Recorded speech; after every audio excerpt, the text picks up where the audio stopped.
Hello, and welcome to Revolutions. Episode 13, The Instrument of Government.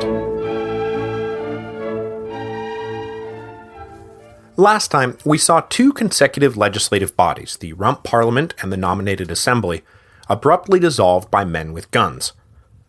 Despite his reputation as the slayer of parliaments, though, it doesn't really look like Oliver Cromwell was happy to see either go away. Well, I guess in the end he was happy to see them go away, but what I mean is that he probably had been hoping it wasn't going to come to that.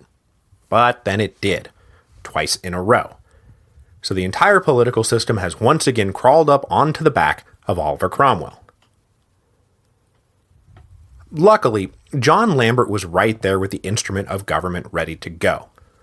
On December the 15th, just 3 days after the murder-suicide of Barebones' parliament, the instrument of government was adopted. On whose authority was it adopted? Look, it was adopted, okay? Does someone want to get Cornet Joyce in here to explain it to these people? The next day, in a sparsely attended ceremony at Westminster, Oliver Cromwell was sworn in as the Lord Protector of the Commonwealth of England, Scotland, and Ireland. But what did that mean? Well, let's get into it, shall we? Lambert's instrument of government is actually a pretty nifty piece of work. It was constructed in part from the remnants of the old heads of proposals, and grounded most especially in the theory of separated powers.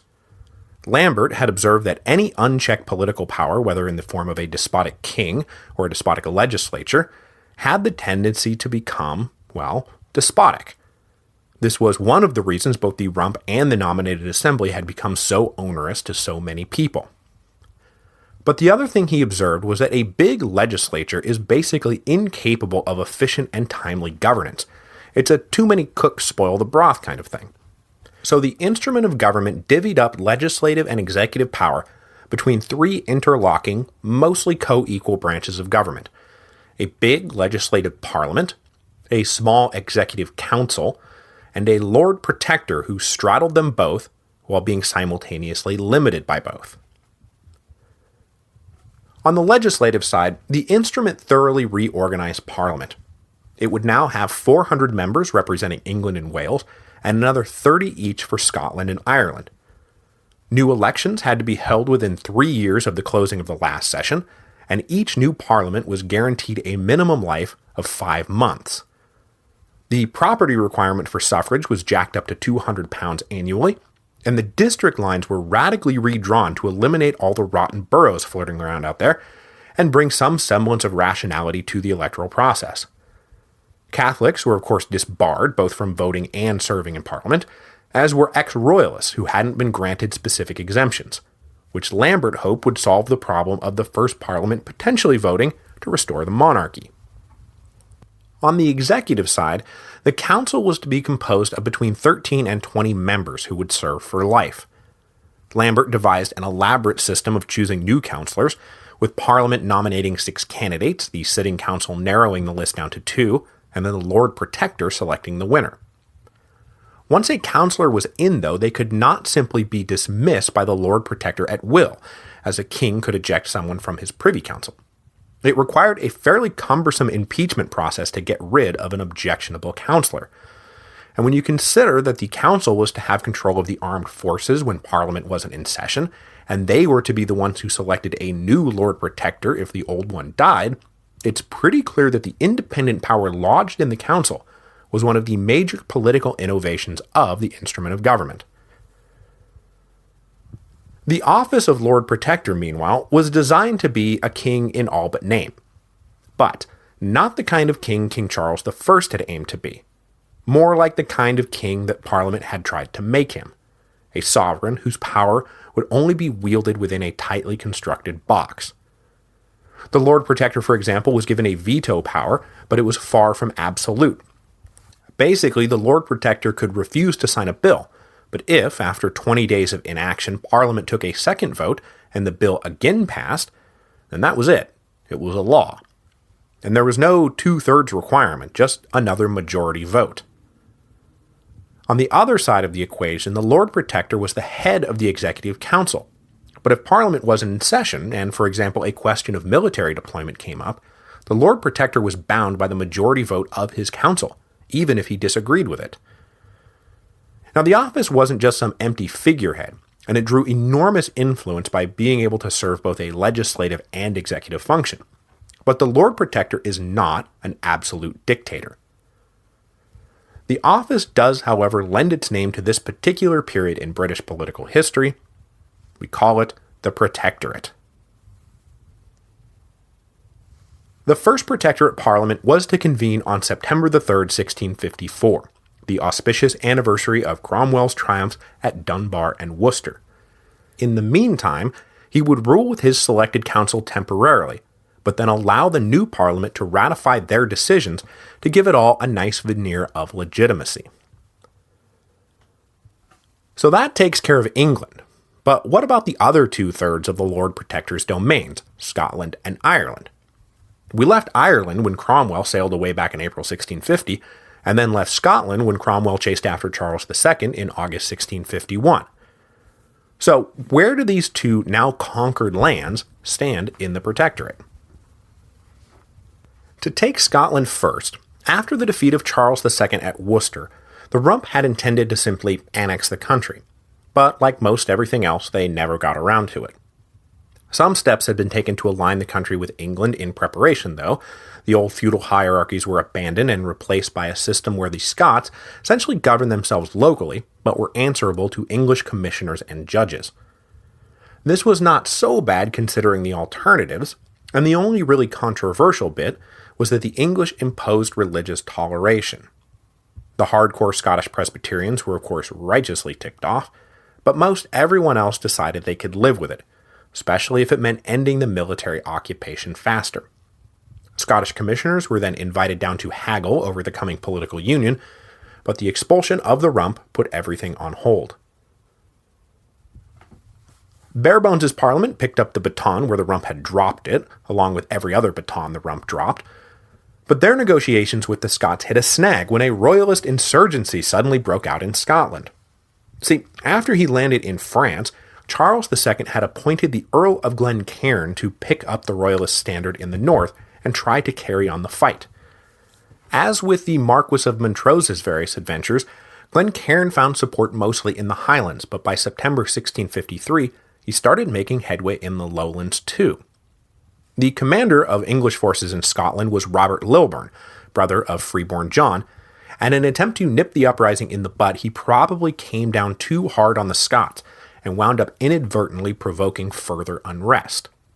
By January 1654, as Cromwell was settling into his new role as Lord Protector, there were perhaps 5,000 to 10,000 Scots under arms, but long-entrenched rivalries between Highland clans and Lowland clans made it difficult to unify the movement. Plus, the Earl of Argyll had decided he was done supporting the monarchy, and stuck with the Protectorate regime. In April, General George Monk took over from Lilburne, and by the end of summer, the insurgency was pretty well broken. While Monk was putting down Glencairn's uprising, Cromwell and his council passed the Ordinance of Union, which abolished the independent Scottish Parliament. The Scots were now to be represented in a unified British Parliament under the terms of the instrument of government. To make this medicine go down easier, the Ordinance of Union also opened up free trade between England and Scotland, and then the Act of Pardon essentially exonerated every Scotsman who had ever taken up arms against England, except for a short list of specifically named men. So now that General Monk is up in Scotland, from whence he will help restore the monarchy in 1660, I think it's high time we finally took a tangent and grappled with the career of General George Monk. He was born the second son of a bankrupt landowner, which pretty well meant that he had two available career paths, the military or the clergy. Monk chose the military, and as a 16-year-old volunteer, he served in the ill-fated Cadiz expedition of 1625, the one organized by Buckingham that we talked about way back in episode 1. 2 years later, he was back home and stabbed a sheriff to death who was coming after his father for debt delinquency. So, Monk skipped town and joined the ill-fated La Rochelle expedition, the one that we also talked about back in episode 1 that got people really super mad at Buckingham. From there, He volunteered for service with the Dutch and wound up serving as lieutenant under Sir George Goring. He stayed in the Netherlands for 9 years until he got into an argument with his Dutch masters and resigned. He returned to England just in time to join the Bishops' Wars, and as you will recall from episode 3, he served as a colonel at Newburn and managed to withdraw the artillery in good order, one of the only not totally embarrassing things that happened at the Battle of Newburn. A few years later, in February 1642, he was one of the few soldiers actually shipped over to deal with the Irish Rebellion, before preparations for the First Civil War kept everyone else at home. He fought the Irish rebels until the cessation was signed in September 1643, that was in episode 6, and was preparing to ship off to fight against Parliament, but he pointedly refused to sign a loyalty oath to the king. So, instead, he was shipped off to Oxford to personally explain himself to Charles, which apparently he did, because the next thing we know, he's being sent off to help lead the troops coming over from Ireland. But of course, those forces were whipped by rising star Sir Thomas Fairfax, that was also episode 6, and Monk was captured. He would spend the remainder of the war locked in the Tower of London. He was released in early 1646 after swearing to faithfully serve Parliament, and was sent back to Ireland, where he became the commander-in-chief of the forces in Ulster. After fighting off and on for the next few years, he suddenly found himself isolated by the execution of Charles, which galvanized the enemies of Parliament in Ireland.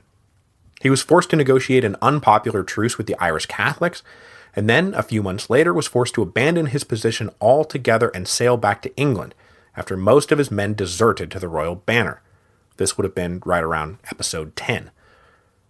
He was reprimanded by Parliament, but Cromwell was not one to lose a talented officer, and Monk was given command of a regiment, and then a brigade, during the invasion of Scotland. He was invited into Cromwell's Council of War, led an infantry brigade at the Battle of Dunbar, and was then left in charge of mop-up operations in Scotland after Cromwell and everyone else chased Charles II into England. That was episode 11. He finished off the conquest, including putting Dundee to a pretty brutal sack, but then resigned his commission when his health gave out. So that's the career of General Monk up to this point, right? Oh wait, no. After he resigned his health, he wound up getting named one of the 3 generals at sea for the Anglo-Dutch War, along with Robert Blake and Richard Dean, because even though he had no naval experience, he was a master of artillery. After Dean was killed and Blake was injured, Monk wound up in charge of the whole naval war, and was the mastermind behind the final victories in the summer of 1653. So that is the career of Monk up to this point. He will spend the next 5 years as the military governor of Scotland, and, as I've hinted, will play a major role in the final breakdown of the restored rump, yes, the rump is going to be restored, and the restoration of the monarchy. But we'll get to that later. Okay, end of tangent. So in Scotland, the major themes of the political settlement were reconciliation and tolerance. The themes of the Irish settlement, on the other hand, were not that at all. Rather than limiting blame to a few select rebel leaders, the English seemed perfectly willing to blame the Irish collectively. Before it was dissolved, the Rump had passed a bill that, if interpreted literally, would have meant the deaths of upwards of 80,000 Irishmen for having participated in the various revolts of the last decade. But the law was never interpreted literally, nor was it possibly even meant to be. Mostly, it was meant to create a legal rationale for voiding land titles, because what the English really needed was not Irish heads, but Irish land. Over the course of the Civil Wars, Parliament had raised money by selling off huge, and entirely theoretical, tracts of land to investors. The deal was, you give us cash now, and when the rebellion in Ireland is put down, you'll be compensated with X amount of land. Now that bill was coming due. The other bill coming due was presented by all the English soldiers who had served in Ireland, in part because they had been promised land when they were discharged. So there were a lot of IOUs floating around out there when Cromwell inherited the problem in 1653. The 2 big questions facing Cromwell and his council were, first, is the confiscated land going to be spread all over Ireland, or concentrated in one specific area? And second, what do we do with the Irish currently living on the land? Were they going to be rounded up and moved, or would they be allowed to stay? In September 1653, Cromwell gave his assent to a bill that answered these questions. The seized land is going to be concentrated in one spot, specifically 10 contiguous counties around Ulster, that hotbed of rebellion, which was now on its way to becoming the Northern Ireland we know and love today. To facilitate the transfer, dispossessed Irish landlords were going to be removed en masse to the county of Connaught. The question of what to do with the Irish commoners took a little more time, but in 1655 it was decided they could either follow their lords to Connaught, or if they wanted to stay behind, that was cool too. Goes without saying, of course, that when conquered Ireland was folded into the instrument of government, that the only men who enjoyed suffrage came from this new English landlord class. Ireland would be represented in the Protectorate Parliament, just not by, Irishmen. While everyone waited for that first Parliament to meet, Cromwell and his council tried to get the ball re-rolling on some of the stalled domestic reform measures, including laying out a new established church, discharging rotten ministers, and strengthening national finances by consolidating all revenue into a single treasury. But the big issues during the parliamentary interregnum were in foreign policy. Specifically, concluding a treaty to end the war with the Dutch.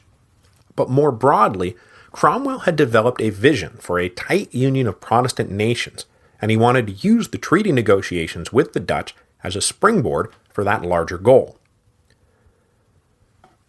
In April 1654, the nice and vaguely worded Treaty of Westminster was signed by the English and Dutch. It contained none of the punitive measures that previous English negotiators had demanded. It did, however, contain an agreement that neither country would harbor the enemies of the other. This was far more important to the English than it was to the Dutch, because exiled royalists had settled in Holland in great numbers. Indeed, their presence and budding alliance with the House of Orange had been one of the sub-causes of the recent war. Cromwell also got a clause inserted that disbarred the 3-year-old Prince of Orange from holding the office of Stadtholder, or Captain General, which was designed to keep the royalist House of Orange from wielding official power in the United Provinces. Now that is interesting to us, of course, because in about 35 years, the 3-year-old Prince of Orange will be all grown up and accepting an invitation from the English Parliament to come over, lead the Glorious Revolution, and become King William III. After the treaty was signed, Cromwell was able to orchestrate commercial treaties with Sweden and Denmark, but that was about as far as his dream of a Protestant union got. As it turned out, everyone was pretty nervous about the long-term ambitions of this newly militarized English protectorate, especially since it was in the process of annexing Scotland and Ireland. Nobody wanted to be next on the list. On September 3rd, 1654, the First Protectorate Parliament finally convened. Cromwell was hoping that after his experience with the Rump and the nominated Assembly, that the new Parliament would get the country back on track. Unfortunately, as we are about to see, third time was not, in fact, the charm. The composition of the Parliament was a mix of rookies and veterans. About half the new MPs were serving in government for the first time, but 125 had served at some point during the Long Parliament, 55 had served in bare bones' Parliament, and another 18 were regicides. Cromwell opened the first session with an address calling for political healing, but as soon as he took his leave, a clique of veteran MPs led by Sir Arthur Haselrig got started on a project to completely undermine the instrument of government. Haselrig, you see, was a parliamentary absolutist. He did not believe that any power should, or even could, limit the authority of Parliament. He wasted no time corralling all the rookies and explaining to them just how powerful they really were and how illegitimate the Lord Protector and the Executive Council were. So straight away, the First Protectorate Parliament started doing whatever it felt like. Haselrig led off with a bill to establish a national church that would suppress all dissenting sects, striking at the very heart of the independent consensus that had emerged after the Civil Wars. Then he opened up the floor for debate on the instrument of government itself. Now, Parliament had of course been given the right to ratify any bills or appointments made by Cromwell and the Council over the course of the last 9 months, but at Haselrig's instigation, Parliament took that to mean the instrument of government itself was subject to the same scrutiny. So, they started editing it, clause by clause. The Executive Council would not serve in perpetuity, but be renewed with each Parliament. The Executive Council would not have a share in any military authority.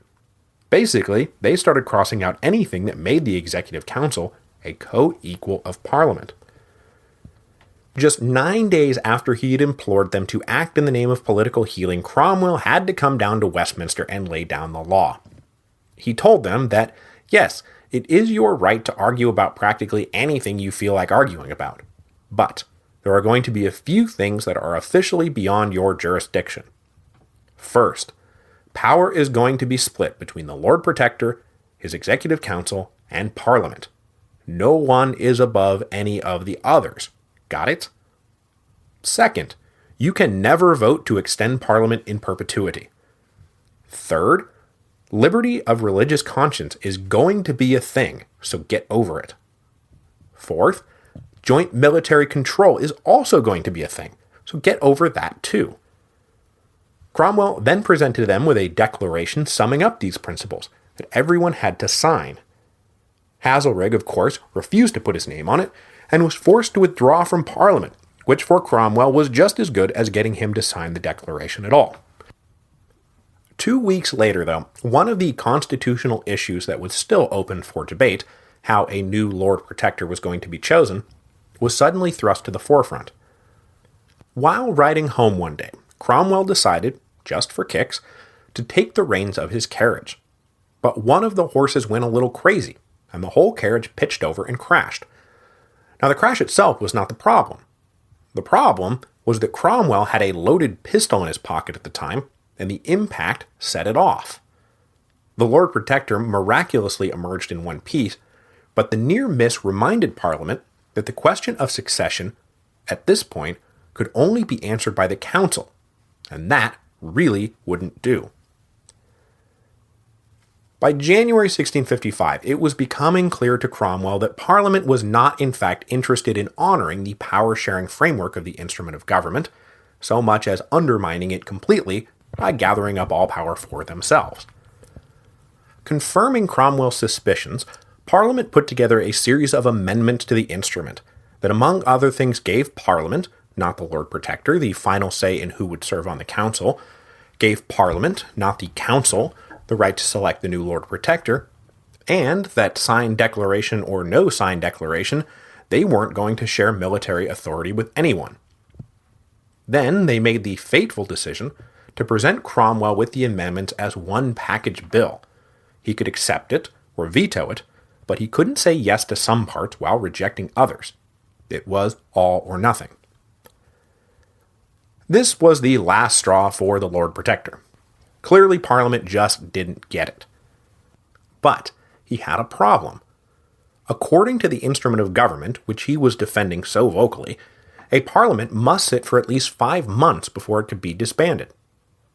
Believing that any delay in dissolving them would only invite further mischief, Cromwell came up with a brilliant and transparently devious idea.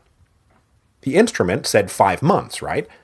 But it didn't say what kind of months. Okay, well, how many kinds of months are there? Oh, there are 2, solar months and lunar months, which are shorter. So, on January the 22nd, 1655, exactly 5 lunar months since the first session of Parliament, Cromwell strode into the chamber, spent 2 hours denouncing the whole lot of them, and then declared the first Protectorate Parliament dissolved. It didn't take men with guns to clear out the MPs this time, though it did lead to the direct rule of men with guns. Next week, Cromwell will take yet another crack at trying to devise a system of government for Britain. Though the instrument of government would remain in force, the second Protectorate Parliament would not be called until September 1656. In the meantime, power would be wielded directly by a group of major generals, operating through an administrative framework invented by Cromwell out of whole cloth. But trying to simply govern the country would not be the Lord Protector's only problem, as yet another royalist uprising will plague him at home, while the collapse of the so-called Western design abroad will utterly demoralize him and force Cromwell to question whether God had finally abandoned him.